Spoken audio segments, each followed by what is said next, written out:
এবং এইসব ভাইরাসের ডিফারেন্ট মিউটেশনের কারণে দ্রুত গতিতে কিন্তু ভাইরাসটা ছড়াচ্ছে। এমন তো অবস্থায় গণপ্রজাতন্ত্রী বাংলাদেশ সরকার কিন্তু গত 14ই এপ্রিল থেকে সারা দেশব্যাপী লকডাউন ঘোষণা করা হয়েছে। এবং আপনারা সকলে অবগত আছেন যে এই লকডাউনটা কিন্তু প্রথমে 7 দিন থাকার পরে আরও 7টা দিন এক্সটেনশন করে 28শে এপ্রিল পর্যন্ত বাড়ানো হয়েছে। এছাড়া আপামর জনসাধারণের জন্য স্বাস্থ্য অধিদপ্তর থেকে কিছু স্বাস্থ্যবিধি পালন করার জন্য নির্দেশনা দেওয়া হয়েছে। এই ব্যাপারে আপনাদের সর্বাঙ্গীন সহযোগিতা কামনা করছি। এই চলমান লকডাউনের সময় এবং কোভিড-19 টিকাদান কর্মসূচি কিন্তু একসঙ্গে চলতে থাকে। সাধারণ সব মানুষের জন্য যে বক্তব্যটা আমি দিতে চাচ্ছি তা হচ্ছে, এই লকডাউনের সময় কিন্তু প্রিন্সিপালটা খুব সহজ। বিশেষ প্রয়োজনে ইমার্জেন্সি ছাড়া আপনারা আসলে ঘরের বাইরে যাবেন না। একান্তই যদি কোনো প্রয়োজন পড়ে তাহলে আমাদের যে নিয়ম কানুন আছে সেই নিয়ম কানুন মেনে আপনারা ঘর থেকে বের হবেন। সবচেয়ে ভালো হয় জরুরি অংশ ছাড়া আপনারা যদি ঘর থেকে বের না হন। ঘরের মধ্যে থাকার সময় যদি কোনো রোগী চলে আসেন, কারো যদি জ্বর হয়ে যায়, সাথে যদি সর্দি, কাশি, গলা ব্যথা, এমনকি চোখ লাল হয়ে যাওয়া, ইদানিংকালে ডায়রিয়া হয়ে যাওয়া যদি কারো হয়ে থাকে, আপনারা কিন্তু সঙ্গে সঙ্গে আলাদা হয়ে যাবেন। এই যে আপনি ঘরের ভিতর থেকে আপনি সরাসরি আলাদা হয়ে যাচ্ছেন, এটাই কিন্তু সবচেয়ে উন্নত একটি পদ্ধতি, যার মাধ্যমে আপনি আপনার পরিবারের অন্য সকলকে সুরক্ষা রাখতে পারবেন। আলাদা হয়ে যাওয়ার পরে সেলফ আইসোলেশনের পরে প্রথমেই আমি যে বলবো, আপনারা যে যেখানে থাকুন না কেন আপনারা একটা টেলিফোনের সার্ভিস নিতে পারেন। স্বাস্থ্য বাতায়নের সার্ভিস আছে, এই দুটো নম্বরে ফোন করে ডাক্তারের সাথে পরামর্শ করুন। তার কারণ আপনি তখনও বুঝতে পারবেন না যে এই রোগটা কি কোভিড-19 কিনা। ডাক্তারের পরামর্শ অনুযায়ী তার পরবর্তী সময়ে আপনি কি টেস্ট করবেন নাকি করবেন না সে সিদ্ধান্ত নেবেন।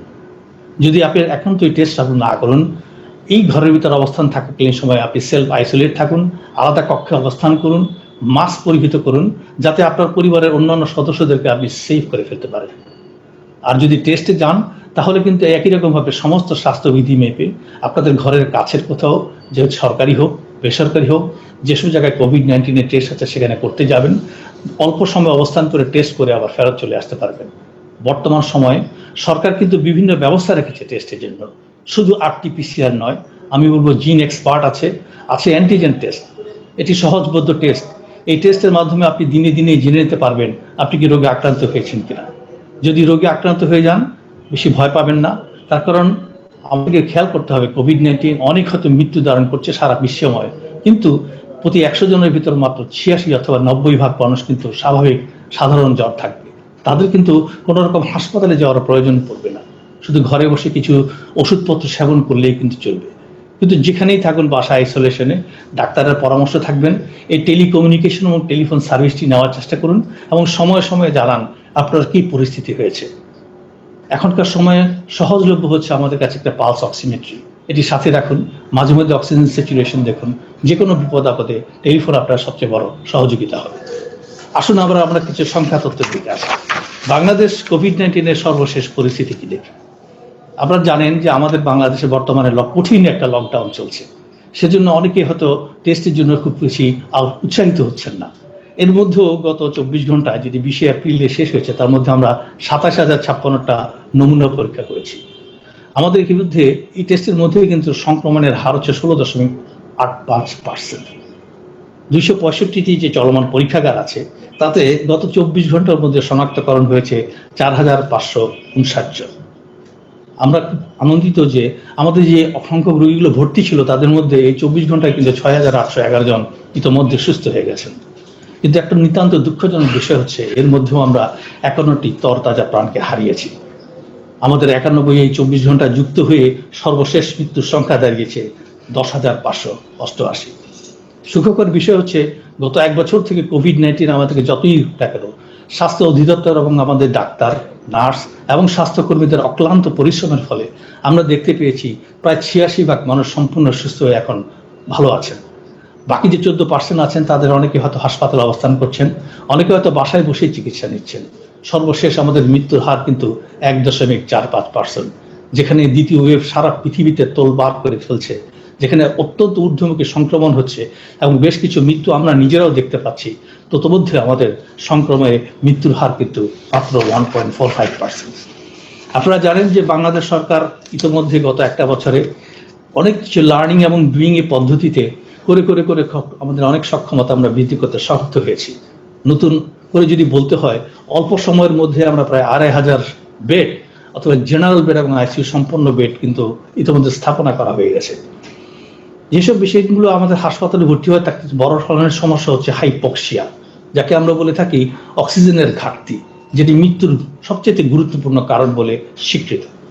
এই অক্সিজেনকে নিরবিচ্ছিন্ন সাপ্লাই দেওয়ার জন্য বাংলাদেশ সরকার সেই প্রথম থেকে অক্লান্ত পরিশ্রম করে আসছে। এবং সুখকর বিষয় হচ্ছে যে একটা পর্যায়ে গিয়ে এইসব রোগীদের অনেক বেশি পরিমাণ অক্সিজেনের দরকার হয়, তার নাম হচ্ছে হাই ফ্লো নেজাল ক্যানুলা। স্বাস্থ্য অধিদপ্তর থেকে সকলের জন্য জানাতে চাচ্ছি, আমরা ইতিমধ্যে প্রায় 1550 হাই ফ্লো নেজাল ক্যানুলা বাংলাদেশের বিভিন্ন সরকারি হাসপাতালগুলোতে দেওয়ার ব্যবস্থা করেছি। এছাড়াও অক্সিজেন কনসেন্ট্রেটরের মাধ্যমে যাতে ভালো মতো অক্সিজেন দেওয়া যায় সেই ব্যবস্থা রয়েছে। প্রায় 1250 অক্সিজেন কনসেন্ট্রেটর কিন্তু সরবরাহ করা হয়েছে। সারা দেশব্যাপী অনেকে চিন্তিত থাকেন অক্সিজেনের সিলিন্ডারের মাত্রা আছে কিনা। আমি বলবো আছে, 20 থেকে 25,000 অক্সিজেন সিলিন্ডার কিন্তু সারা বাংলাদেশে ছড়িয়ে আছে। সর্বশেষ সংযোজন আপনারা দেখেছেন কি চমৎকার একটি হাসপাতাল অতি দ্রুত সময়ের মধ্যে তৈরি করা হয়েছে, ডিএনসিসি হাসপাতাল। এবং এই ডিএনসিসি হাসপাতালে কিন্তু আমাদের প্রায় 100টি আইসিইউ শয্যা এবং 112টি এইচডিইউ, যেটা হচ্ছে আইসিইউ সমমানের কোনো সম্পূর্ণ ব্যবস্থাপনা রেখে প্রায় 1200 বেডের একটা হাসপাতাল তৈরি করা হচ্ছে এবং চলমান করা হয়েছে 200 থেকে 250 বেড দিয়ে। আমি যেটি বলতে চাই, দ্রুত গতিতে এই হাসপাতালটিকে চালু করবার জন্য মোট 138 জন চিকিৎসককে পদায়ন করা হয়েছে। এর মধ্যে কিন্তু এখানে কিন্তু 38 জন কিন্তু বিশেষজ্ঞ চিকিৎসক। তাহলে দেখুন, এই যে ডিএনসিসি হাসপাতাল, বিনীত রিকোয়েস্ট থাকবে আপনারা নতুন করে যারা আক্রান্ত হচ্ছেন তারা কিন্তু এই হাসপাতালে যান। যারা অলরেডি অনেক হাসপাতালে আপনারা অবস্থান করছেন তারা যেন হাসপাতাল বদলিয়ে আবার এই হাসপাতালে না আসেন। তাহলে আমাদের নতুন যেসব রোগীগুলো থাকবে এই সংক্রমণের সময় তাদের অসুবিধায় পড়ে যাবে।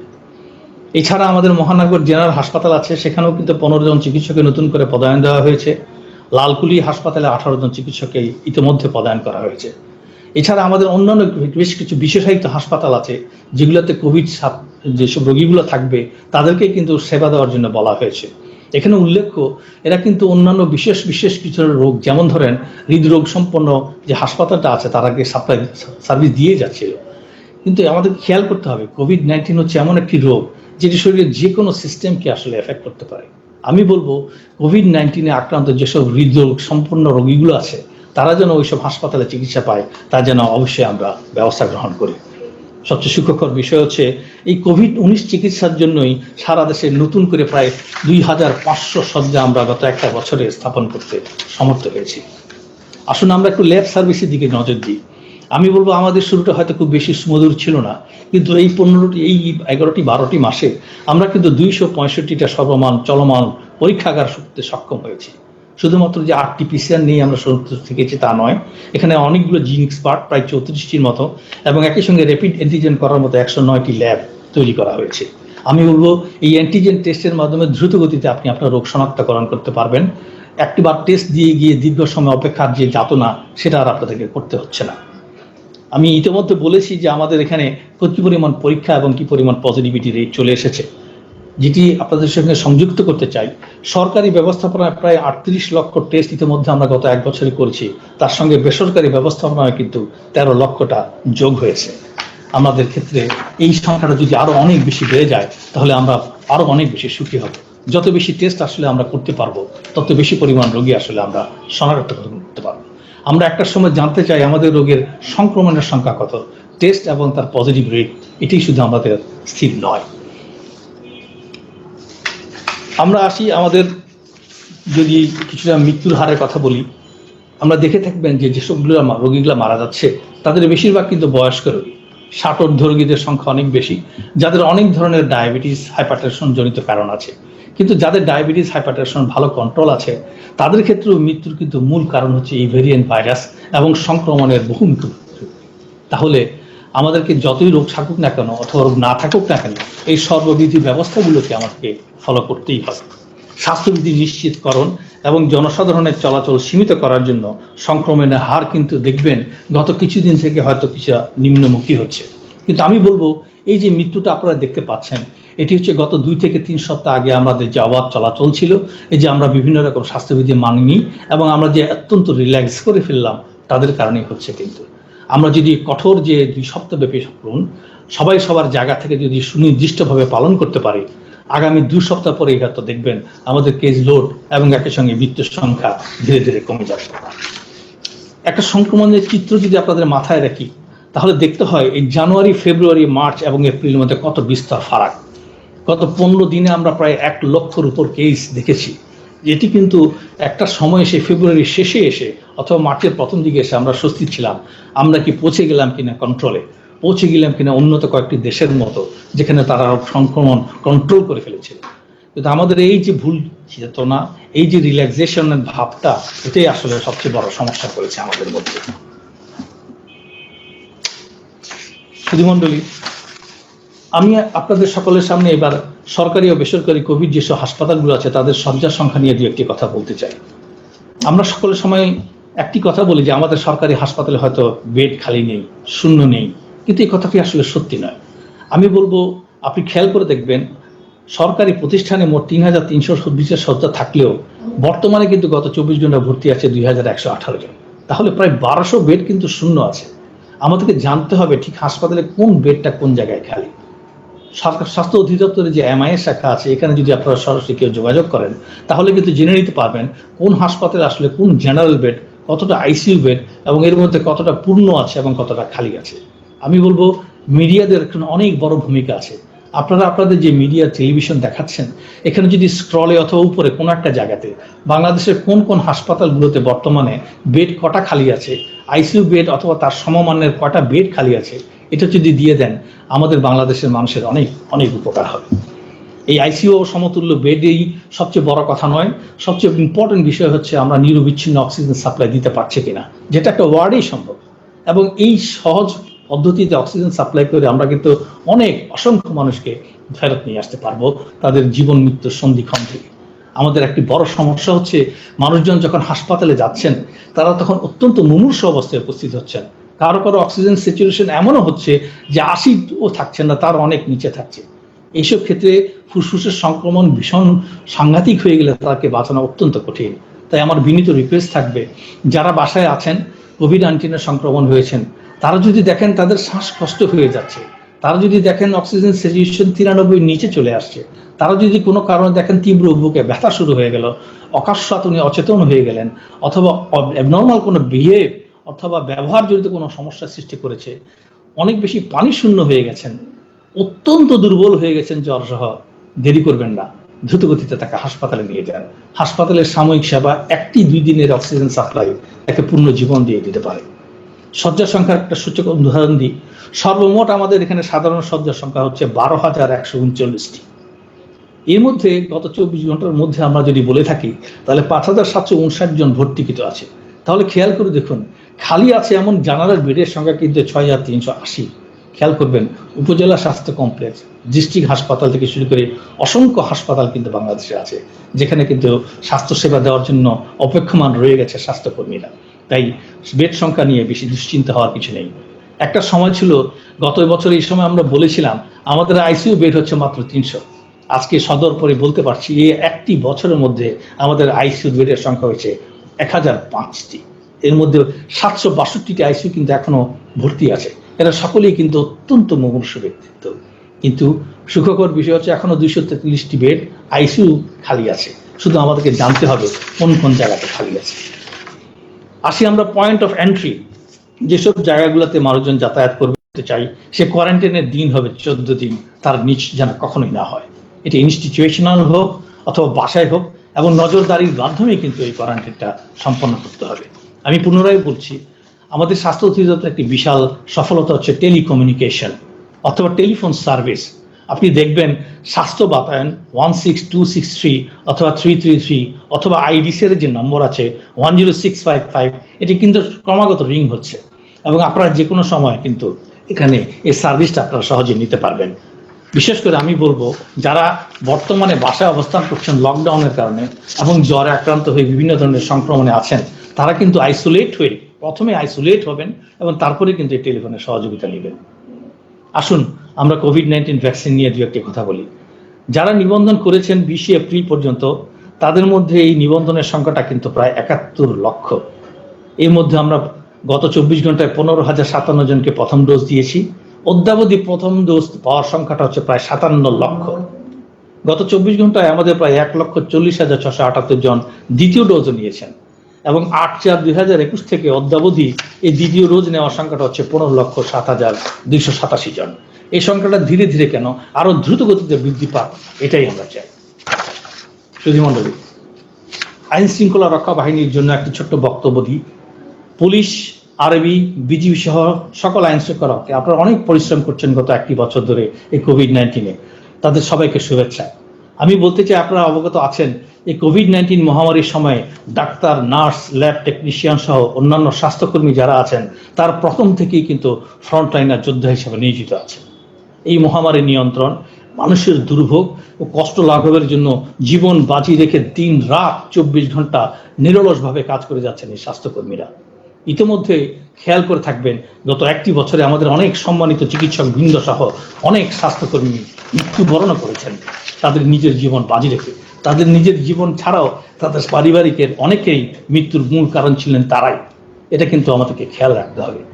বর্তমানে এই লকডাউনের সময় চিকিৎসাকর্মী, যে কোনো ডাক্তার, নার্স ও অন্যান্য এদেরকে আইন শৃঙ্খলা রক্ষা বাহিনীর পূর্ণ সহযোগিতা একান্তভাবে কাম্য।